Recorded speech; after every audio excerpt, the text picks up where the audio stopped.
Yeah, what's going on? Doing this video. This is on Segun Oduolowu, however you pronounce his name.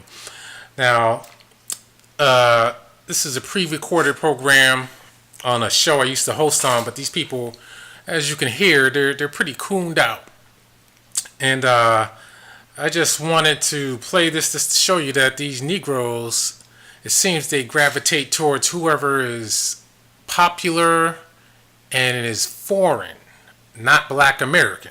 Kind of like the way the white man does. He doesn't like black Americans, but he'll put an Obama, an African, in office. Kamala Harris, a Jamaican Indian, in office. Colin Powell, Jamaican. They'll do these things. But when it comes to us, they dismiss us. And these guys work for the military on this particular show, so it's no wonder they do what they do. So again, listen very carefully to what Segun says. He is an African, born in the United States. He's a Nigerian. We have a lot of Afrocentrists. They like Africa no matter what. So I guess this guy is using a loophole in order to speak on our behalf. But look at his occupation. He has an agent, which means he's in the entertainment business. He's a broadcaster. That's what he says he is. So he's an entertainer. His job is to BS for money. That's what his job is. And these Negroes who want money, they always like to latch on to anyone who has access to money. And they respect them. They don't respect the ones without the money. And that's part of the reason we can't get anywhere. So they want to say that this African has the right to speak on your behalf, when he doesn't. The African says that too. He doesn't. Nobody challenges these people when he goes on TV and he speaks on our behalf. He didn't have our experiences. As a Nigerian, he can actually do what he wants because he's not a subject to the system, as a black American is. So some Negroes get excited over a black face, even though he doesn't have a name that's ours. Just the same way these guys did with the Dominicans and did with the others. Notice how they dissed the son of man, because he's a black American, but everybody who's foreign, they kiss their ass. Just listen. These people cooned out. And this is why you got to give donations to people who are going to do something with the money. Because then you're left with people who are entertainers. Then you're going to have people who are going to do something for themselves and not for the people. Because Nigerians are not our people. We don't have Nigerian names. Nobody can prove that we come from Nigeria. All they say is we come from West Africa, which if you can't tell me where, you can't prove it. That's the bottom line with that. So listen to this. This is a bunch of garbage. And that Tyrone Thompson guy, that's not even his real name. He's a military agent. Listen up. Body. And I don't know if you heard of this gentleman before. His name is Segun Oduolowu. Segun Oduolowu. And if you have not heard of him, I'll give you a brief bio on him right quick. That might remind you of who he is. Segun is an actor, television studio analyst, host of Wired In with Segun podcast, and an educator. He appears regularly on NBC's Access Hollywood Live, HLN's Dr. Drew on Call, and the Wendy Williams Show. He has also starred on television shows as varies as Showtime hit series The Weeds, or the Weeds, and Spike TV's The Joe Smo Show. When he's not doing all that, he's an educator and a social activist. He has taught and mentored some of the brightest young stars in Southern California. His former pupils can be found at the top universities throughout the United States. As a social activist, Segun has used his background as a former collegiate basketball player at the University of Houston to craft his Work Smarter, Not Harder initiative in partnership with the Aim High Foundation of Southern California, and its creator, two-time NBA champion Kenny Smith. He has coached over a dozen young stars to Division I scholarships. Now, his name, Segun, his first name is in Nigerian dialect of Yoruba, means God has won great victory. And he has published Segun is a published poet and has performed spoken word poetry throughout the United States and abroad. So that's who we have. Oh, hey, thank you for having me on the show. I'm happy to be here, and I'm a broadcaster. I work for Access Hollywood, CNN, and different places here in Los Angeles. I've been on the Today Show, Wendy Williams, so CNN National. So for me, broadcasting, journalism, that's my life. All right. So look, this sister nobody. Let me right here for a second because we got another caller. Mandela Khan, welcome to the show. And then after Mandela Khan, we got Big J. Mandela Khan. Segun, the sheriff, the chairman, TRS for tonight. I never heard you. You never heard me. And you are the sheriff, the security party, and the judge. I represent the red, black, and green in 2017. And many of Tyrone's people have been well perused. But based on the story that was put forth by the first lady who put forth the story, let's bring this to account. Is the Confederate flag or the red, white, and blue flag a symbol of freedom, justice, and independence for black people? Only Segun. I say that because everyone, General Segun, has been well perused. No matter whether they are veterans or cops, they have been well perused about the sovereignty and integrity and dignity and independence. Now, Black Lives Matter. If it can be made a terrorist group in 2017, then the Black Panther Party for Self-Defense, they are a freedom, justice, and independence group on behalf of the people. Even as we all right, you're going to have to shorten your Mandela Khan. We got other callers, okay. brother. Segun. Even though we have many people, including Tyrone and his vassals and minions, who want to kick up a fuss and some dust about the Confederate flag, the majority of black people support the red, white, and blue, Segun. Your ass is not okay, still in Mandela your Khan. house. There's people out there that need help, and you all right, hold on. Shit. Hold on. All right, what we're going if you want to respond to any of that, Segun, we got another caller, or it's up to you. I don't mind responding. I just wasn't sure what the question was. If he was asking me about, the colors of the flag, or what my thoughts were on the Confederate flag. I don't want to monopolize the show. So if I know the exact question that he's asking me, I'd be happy to answer it. I just wasn't sure what the question was. All right, we'll try it one more time. And Mandela Khan, I'm going to allow you to ask the question. Now, if you don't get straight to your question, I got to go to Big J. All right, Mandela Khan, ask your question. Brother Segun, you hear from the FCC, Fox, MSNBC, and CNN about the Confederate flag. The red, white, and blue, Segun, no one can throw their rocks and hide their hand in 2017 and blame it on Donald Trump, the South, and the KKK. The red, white, and blue, Segun, only Segun is qualified, based on what we see. Is the red, white, and blue the worst criminal symbol, or Segun, it is the Confederate? And remember, all right, now right there, media, that's your question. That's your question right there. So that's the question, I guess. Okay, so if he's asking me, do I think that the American flag is a bigger criminal symbol than the Confederate flag in 2017? Right.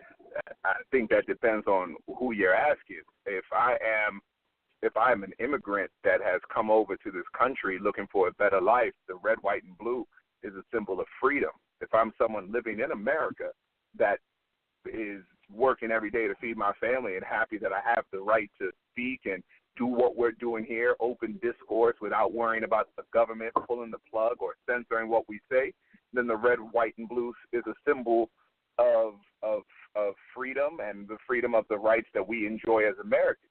Now, if you're asking me as it pertains to the Confederate flag, I went to school in Virginia. I went to college in Texas. So I have seen that flag waved many different times in many different ways, and I've heard people argue that it was a symbol of heritage, not hatred.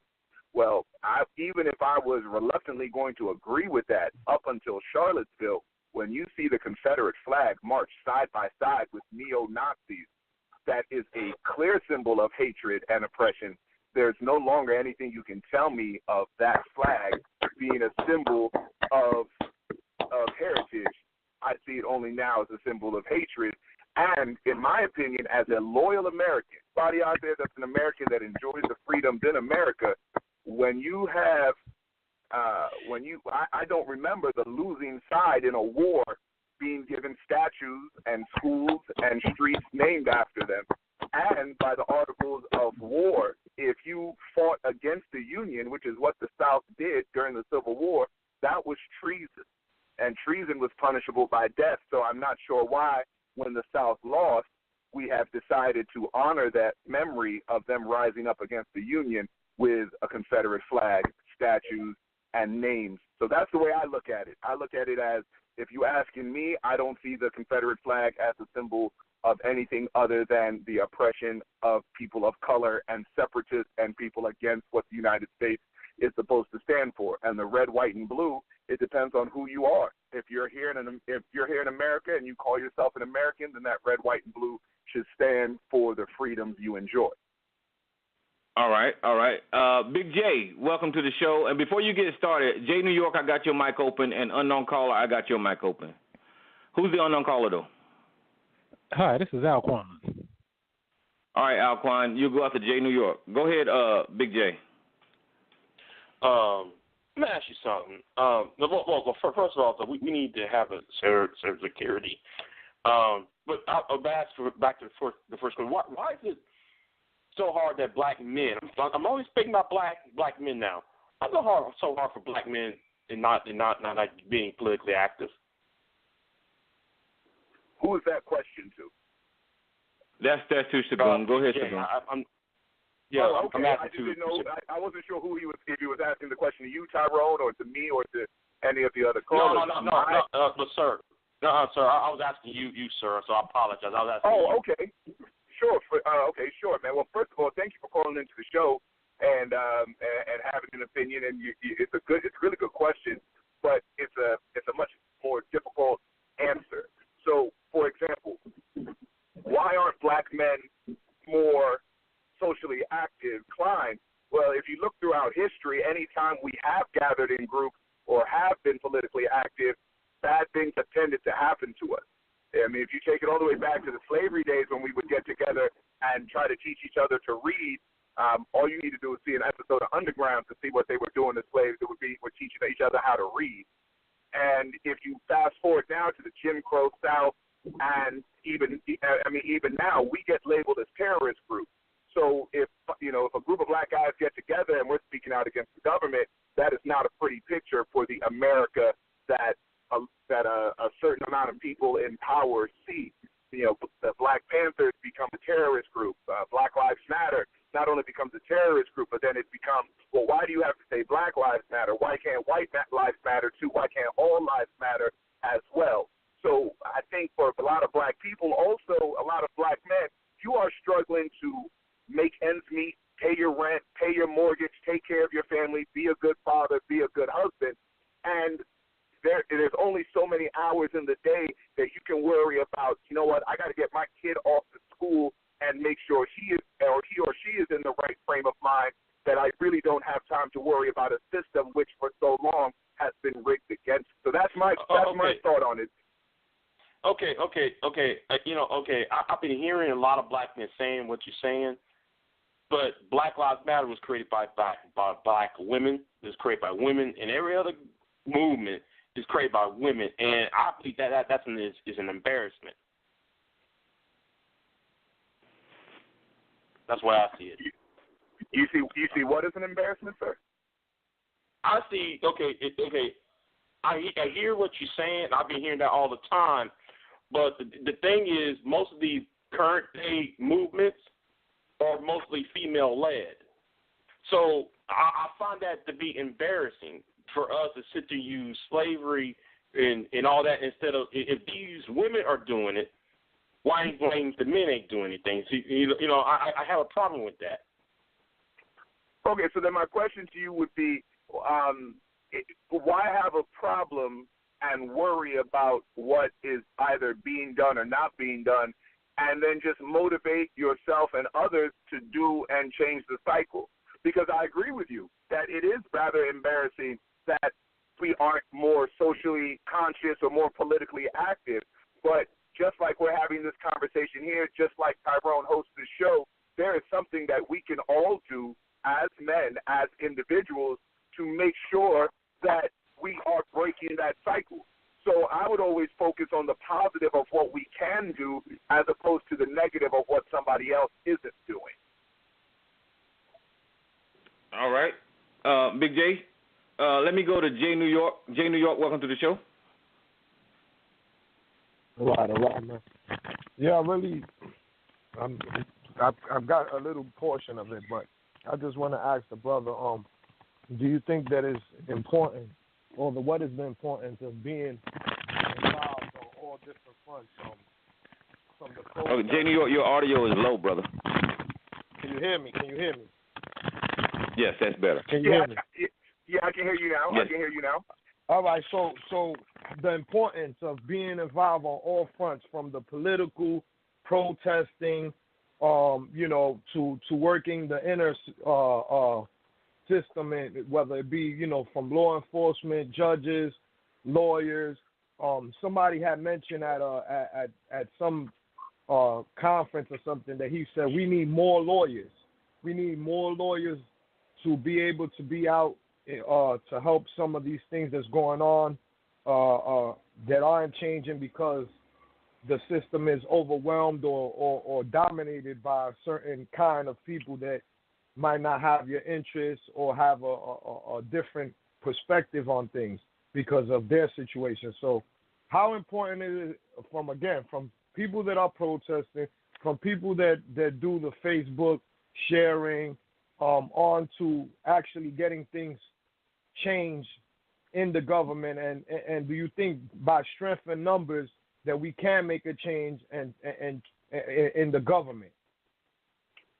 Okay, well, first of all, that's a wonderful question, and answer is not as easy as it may seem. For example, everything is important, from the protesting to the Facebook pages to making sure our brothers and sisters go out there and vote, to make sure that we are helping to mobilize our older residents who may not understand how they've moved the voting boxes, to make sure that they're able to vote, to speaking to our children on how to handle situations when they get stopped by the police, or how to handle themselves if they find themselves in a neighborhood that maybe they haven't been in before.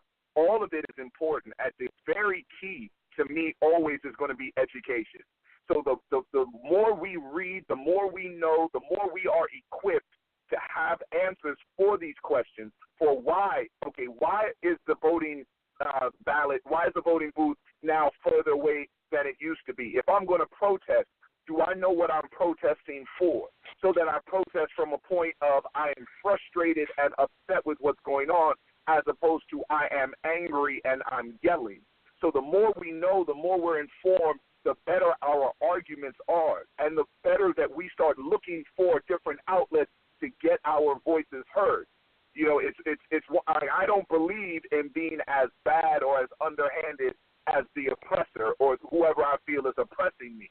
So if people are marching around with tiki torches in Charlottesville, I'm not going to then go grab a bigger flamethrower and march through the streets and say, well, I can be just as bad as you. I'm going to look for a better, more intelligent way to do that, so that they can never say, oh, well, you guys are just as bad as they are. Antifa and Black Lives Matter is as bad as these other groups over here. I think that we always need to strive to be better and do better so that no one can ever try and paint us with the brush, oh, you're just as bad as the opposite side.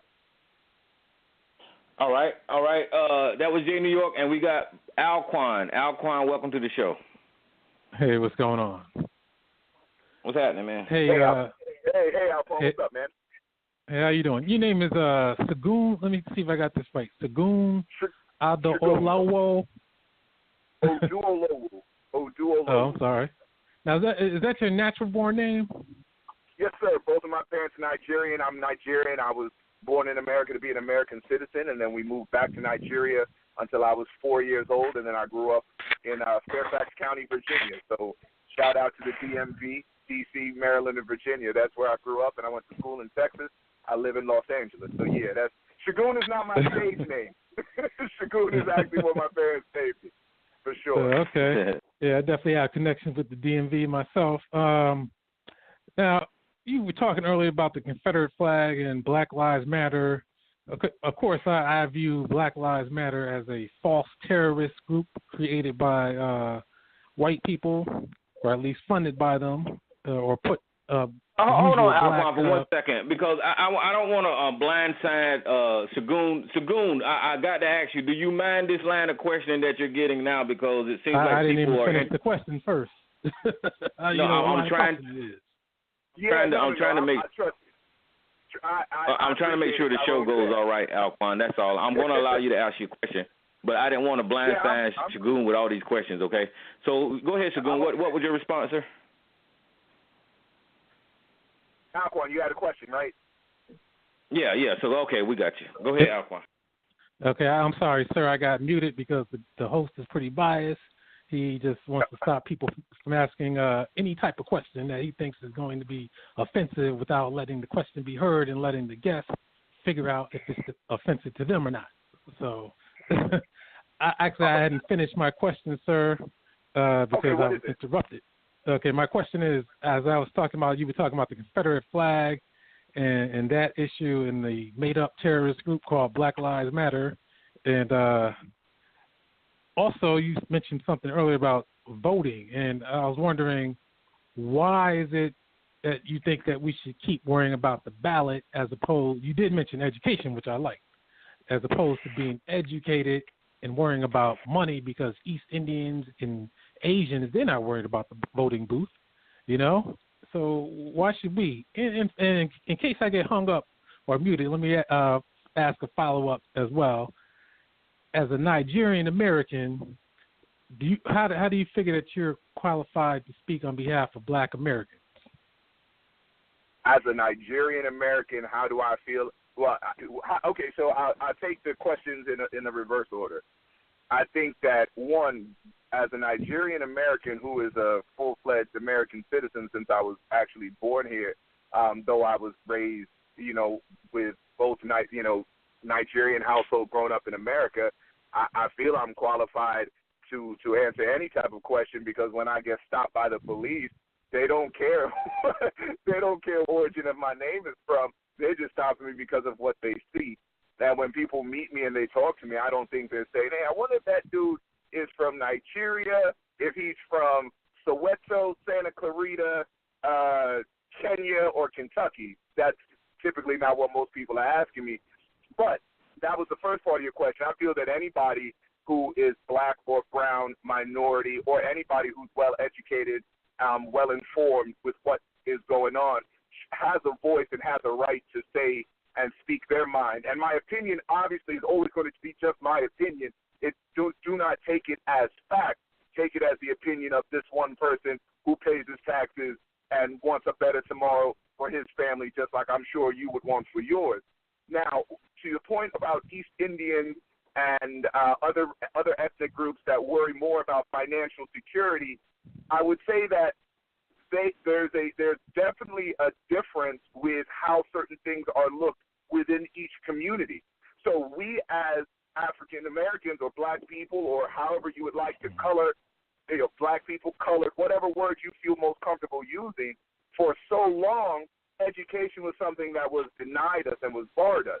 So focusing on education and knowing the ins and the outs will give us a better financial freedom in the future, will allow us access to better financial institutions in the future, because we will know better how to go after them. What are the better jobs that are now available for us in America? I think Jay-Z talks about it in his newest album with Afrotech. And why aren't we creating apps very similar to Uber and Tinder and Lyft? And where are our Facebook and MySpace and creators? So those types of things breed economic wealth, breed economic security, and that economic security allows us to do even more. But I feel that it all starts at education and having the imagination and the creativity to do more. We are more than just musicians and athletes and you know, the people that get their styles and trends fighted by everybody else.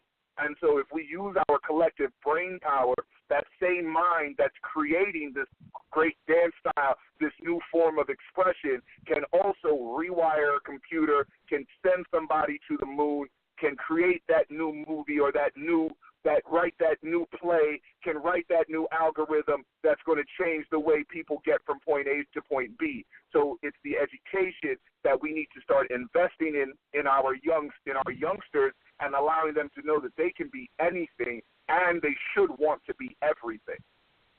I definitely like that answer, and I agree with you. Education, I've been preaching that for a while. Education first, and get off the drugs as well. The only thing I disagree with is when you said that we were denied reading and denied everything else, because it wasn't really we. And I say this to Jamaican Americans, Caribbean Americans as well, because too many come to this country, then they start kind of trying to adopt our kind of our history of the Black American, and they kind of become our spokesperson. And I believe that we need more Black American spokespersons instead of others, because others are more or less immigrants like everyone else, and they don't share our unique experience in America. Well, Alquan, let me ask you this right here. If you're born in America, in your eyes, does that make you an American citizen or no? Yes, an American citizen, yes. All right, so Segun was born in America. But like Garfield, he's not a Black American. See, that's why when you say our history and what we did in this country, what we experienced in this country. Oh, okay. Where's your separation at? I'm trying to get where your separation at, where you're saying that they're separate from Black Americans. If he was born here and you just agreed that he's an American citizen, how are you separating him?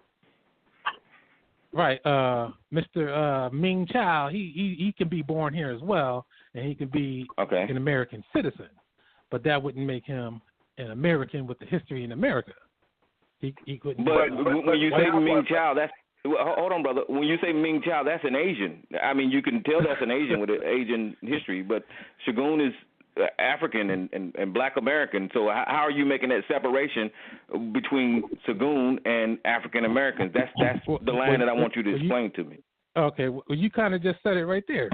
He's African, but he's not an African American, because obviously Alquan, let me ask you this. I don't get it. Brother Tyrone, can I say something? Oh, hold on. Hold on. Hold on, guys. Hold on, Howard. Just one. Go ahead, Segun. Well, I guess my retort back to that with, well, what does it benefit either of us? Because if you want to question my bona fides as an American, wouldn't I then be qualified to question anybody who says they're African American but they have never been to Africa and don't speak an African language like I happen to? I feel that. Yes, you can. Oh, yes, you can. Right, but what I'm saying is that type of thinking does not make it better for anyone, right? So the point that I would make is you have people that are Caucasian in America that cannot trace their history as far back as your relatives can, Alquan. So we've got people that are Irish American, Italian American, Czechoslovakian American, but they just say that they are American. But it's only Black people that are saying, well, I'm a Black American or I'm an African American, and then we deny ourselves or we deny each other that slice of the American pie that no other race is doing, right? That's not true. That's not true. Think about this. Hold on, Alquan. Think about this for 1 second. Black Americans Black Americans outside of the Native Americans have been in this country as long as any other settler. More so, you can trace your lineage back further in America than, say, Donald Trump can, or most of these Republicans whose families came over on Ellis Island or came over during the Mayflower when black people were already here. So what I'm saying is it does no good to divide ourselves based on who came here first or who did this. When it all gets shaken down and they hold up that brown paper bag, if you are darker than that brown paper bag or look like that brown paper bag, I don't think they're splitting hairs on which continent you came from or which island in the Caribbean you came from. So I don't think we should do that to each other. That's just my thought. Well, hold on, Alquan, because Howard. Hold on, Alquan, because Howard wanted to. We know what Howard's about to get into, but let me just respond so we keep it respectable. Now, when it comes to the paper bag, there are East Indians. They come from different countries, and people obviously divide them into separate groups, and they're pretty dark. So that's a different situation. But when you mention the Irish, the Italian, the Jews, those people call themselves Italian. I mean, how many people always hear somebody say, hey, I'm Italian? They don't say I'm an Italian American or I'm an American. They say I'm Italian. They say I'm Irish. They say I'm Jewish. I'm German. Donald Trump is German, from Germany. His people from Germany. So, again, those are different people. We're the only ones who are actually true Americans when you think about it. Jesse Jackson called us the African Americans. See, I don't call myself an African American. I call myself a Black American because that's okay, let me pause you there for one. Hold on for 1 minute because this is going on. And I'm going to let you respond, Segun, but let me just say this right here. Listen, whoever, I got your lines open, so whoever's got all the background noise, mute your lines while you're listening to the show. That way you won't interrupt the show. And then after Segun respond, I'm going to get Howard, Gary, and then Sarge. So Segun, you respond, then Howard, Gary, then Sarge. All right, Alquan, I got your mic back open, brother. I didn't finish my statement, sir. Oh, I'm sorry. I'm sorry. But you got to go ahead because you can't be just stuck on you and Segun all night, man. So we got other people on the line. Yeah, but when you keep interrupting, that's how it keeps going on further and further. Okay, you know? But I'm trying to moderate here. So go ahead. So you're trying to regulate. That's what you're trying to do. But I'll call back. Yeah. Okay, go ahead. Finish your comment, Alquan. Okay, so I was saying, in conclusion, so even though you are a dark man, even though you are an African that a lot of people who are in the Americas like to worship because they like to talk about African spirituality and whatnot. But when you say we, my history, and you're talking about us in America, that's not your history. So that's why you have to say yourself as an African or as a black man. See, then I feel better. It's the same thing Jamaicans do. They come here, they say, we went through slavery. We went through Jim Crow. But you guys didn't do that. We did that. You know, we did the hip hop. We did the blues and the rock and roll. That was us. That wasn't Africans. That wasn't Jamaicans, no matter what they say about the hip hop. That wasn't them. So that's what I'm saying. Speak on your behalf. I will be perfectly honest with you that, and with all respect, I disagree with you.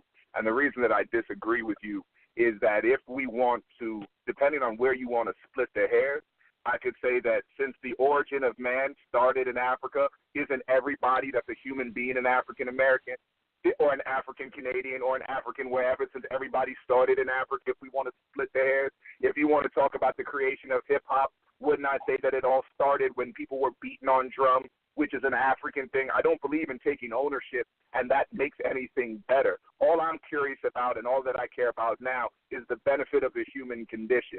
So when I walk out my house and I see people that look like me, that dress like me or talk like me, regardless of what country they come from, we are all here now. So we need to make it better for all of us here now that's living. But if it makes somebody feel better to own and to claim ownership on a style of dress or music or way of speaking, or claim ownership onto a human condition, or that we went through slavery, I would say, Anquan, when was the last time somebody had you in sailcloth with chains around your ankles making you go pick cotton? So somebody could say, well, Alquan, come on, you haven't been a slave, or people that you love haven't been a slave in over 300 years. I don't believe in division. I just believe in inclusion. And as a black person, we should always be about inclusion first, since for so long we were excluded. And by we, I mean the universal we of black people were excluded from so much. But that's just my Barack opinion. Obama's father wasn't excluded from messing with his mother. Okay, Alquan, now you're being hoggish now. Man, I got to get can other you people. please stop interrupting, please? Okay, he responded to this Alquan show. I got to move to other people. All right, Howard, what did you have, brother? Yeah, Tyrone, I see we may not get... I was going next. Okay. Well, go ahead, Sarge. Welcome to the show. All right, you can go next. Yeah, thank you for taking my call. Welcome to the show, Brother Oduolowu.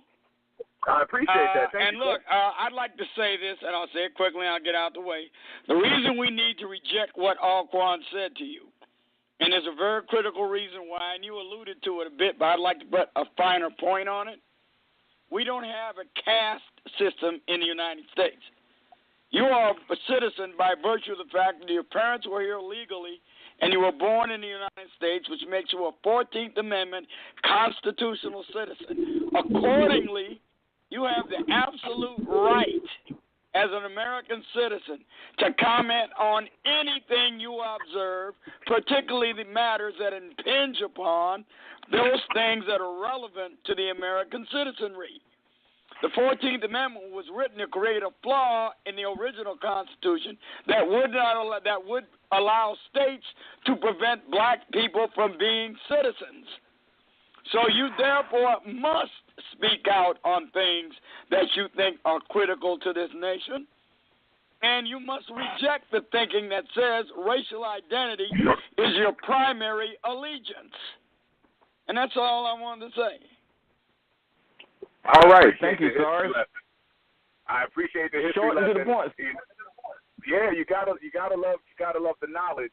And again, I don't think that we should, throw Alquan down because his views are his views, and that's the beauty of America, that you're allowed to think many different thoughts, and you don't have to conform to one way of thinking. I just feel that it's a real small step from saying, well, this person was born here and this person was born there. They're not really this, or they're not really that. Because then we start going, well, this person's got light skin with good hair, and then this person is dark skin, and then before you know it, we're fighting amongst ourselves, and we're fighting for the wrong reasons instead of banding together and doing what needs to be done, which is to make sure that it's better for all of us. All of us. Right. Excellent. All right. So we got through that, y'all. Look, Segun, this is what you just experienced is what we do over here. So what we're going to do now, since we got through all the callers, is we're going to go ahead and let you get that next story, if you don't mind, sir. No. See, but Tyrone, here's my thing, Tyrone. So, because no one really explained to me how long the show goes or how long I was going to be able to participate, I'm actually on my way. I work with kids when I don't do any of the TV or radio stuff. So I'm actually on my way to do that now, and I'm pulling up to the gym to work with these high school kids in basketball. So I have to go. However, I would love to do this again if you all would like to have me, because you guys talk about things that I know we don't get to go in depth in on television very often, and so. Well, now, Segun, being that you. Hold on for a second. Being that you said that, Segun, we do go really in depth on these issues, on these social issues, on racism, and on politics. So, yes, you are invited back anytime you want to come, and next time you'll just be here as a guest, and we're just going to go in depth with a conversation, and it goes throughout the spectrum of what we're dealing with in society here.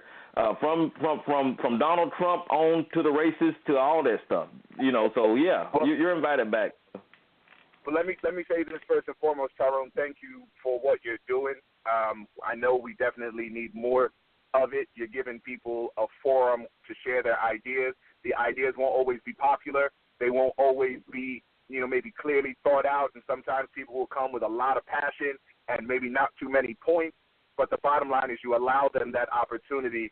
And as I said, when somebody's all about inclusion, and especially when a brother is doing inclusion and getting the voices out there, all I can say is please keep doing the good work that you're doing. It's amazing, and I was so blessed to be a part of it. All right, thank you, sir, for coming. I appreciate it. Thank you. All right. Hey, my pleasure. Hello? Yeah, I'm still here. Hello? All right. When you come back, I'll discuss something. All right, brother. Take care. Okay. No problem. All right. Thank you, sir. All right, guys. Look, the number to call is 515-605-9783. Press 1, and I'll get you on the show here. Look, I know we got a little thrown off with Segun here, but look, the conversation that was had, I think it was important, and I'm glad that he addressed it the way he did. And he actually, if you're listening to the brother, he actually shows you that there's another level of thinking that we don't even address on this show here, because he is definitely participating in this society that we say is broken for us. Like I said, he's been on Dr. Drew, he's been on CNN. As a matter of fact, he currently does that stuff. And then he took the time out of his day to come to talk real solutions, thanks to Sister Nobody.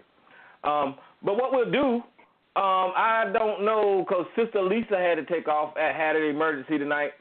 And all right, with that, we can just go ahead and have a conversation if you guys want to, or however you want to do it. It's up to y'all. Yeah, let me just say this. Saber says, can you open this line at 615? All right, He's just let me talk get, shit because he said that in the chat. He's going to talk shit on me, but don't let him do that right now. Hold on, Sabertooth. Let Alquan get it out. Listen, let me say this before you speak, Alquan. Listen, I'm just going to say this one more time, and I've said it before. I disagree with 98.9% of what Alquan says, but I want him to say it. You know, I want him to say it so we can discuss it. We don't need to yell each other back and forth about what Alquan says, because the majority of the time you're going to disagree with it. Where the value comes in with it is if you can have the discussion, have the conversation, have the back and forth about what the topic is that is put on the table. Because too often here, all we do is we listen to Sarge say something, Sarge, you full of shit. Alquan, you full of shit. And then we go off into a whole other thing, you see. But the conversation is what's important. But go ahead, Alquan. All right, see, I agree with that. But see, you got to put that, the words into practice. Like when you have a guest on, and then I start asking a question, you don't like it. Where you getting at, man? You can't do that, man. The man was intelligent. Well, Alquan, hold on. Listen, that's your misunderstanding of what went on tonight. No, I've got to correct you because you're misrepresenting what happened.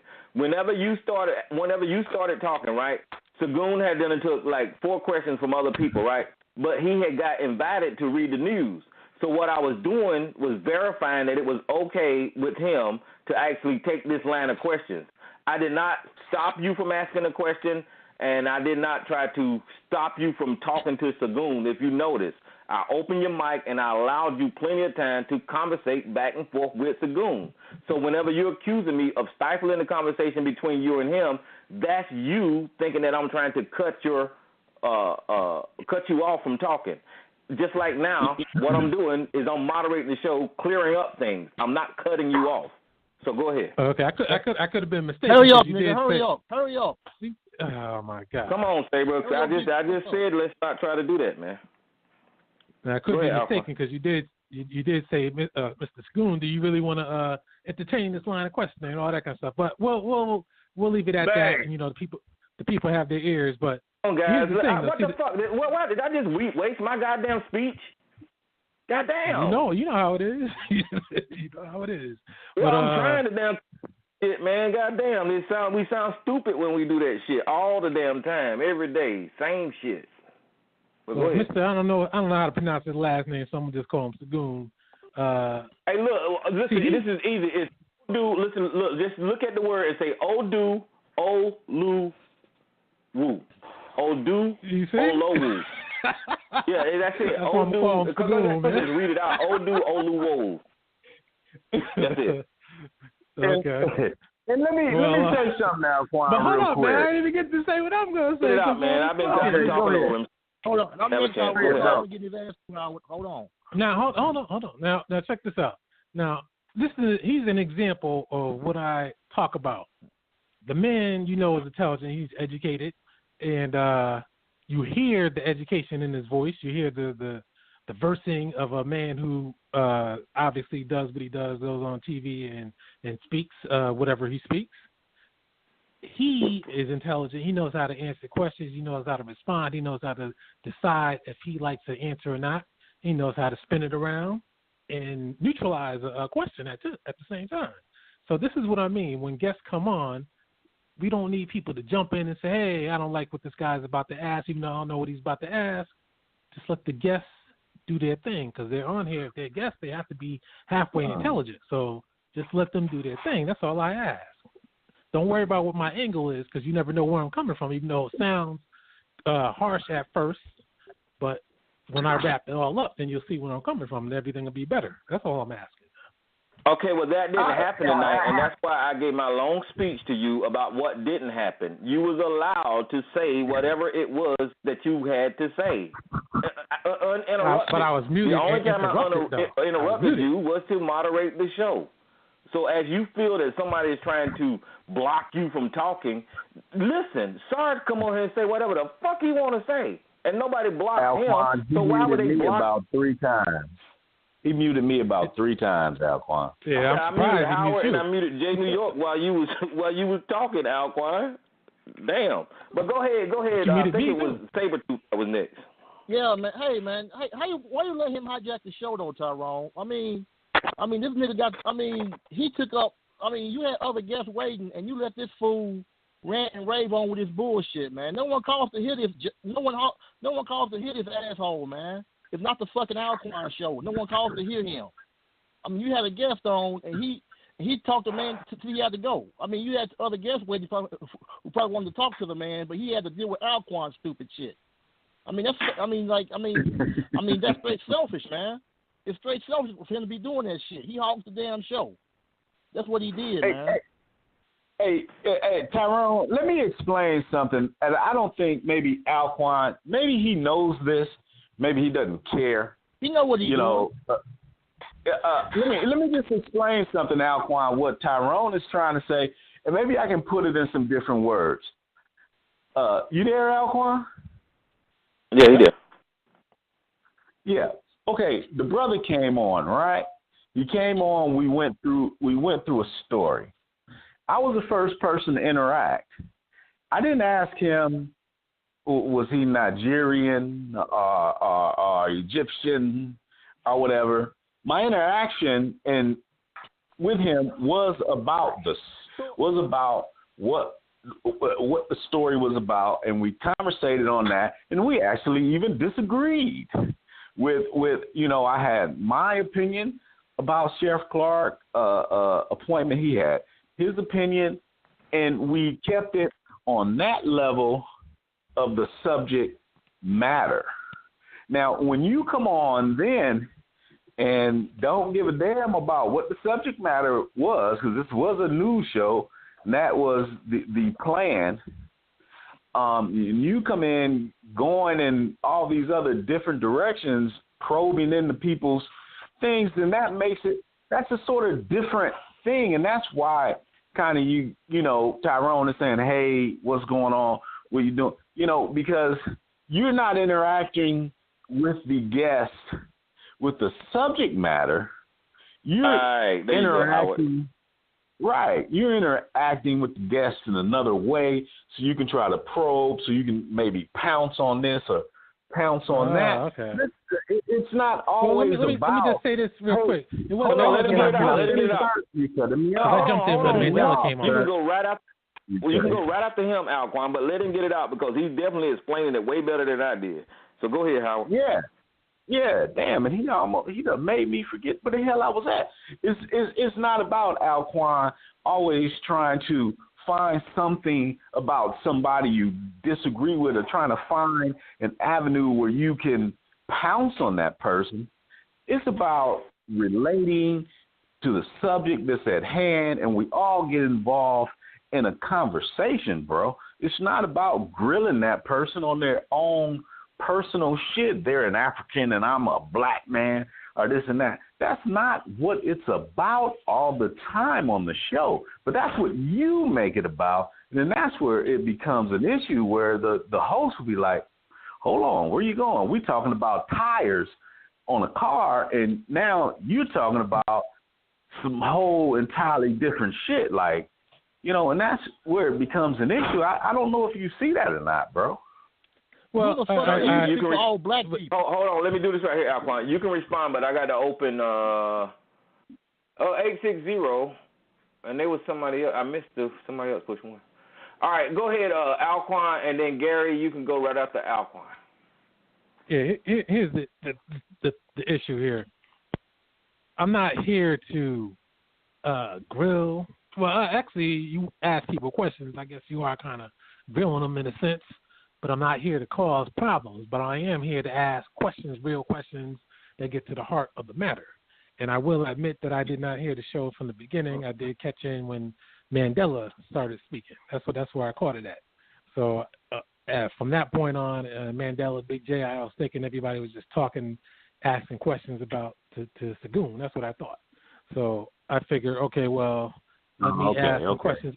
Okay. I wasn't going to go where I went, but I figured since he, was Nigerian, it's only fair to ask, okay, the man is on national television, so he's definitely speaking as if he is one of us and on our behalf.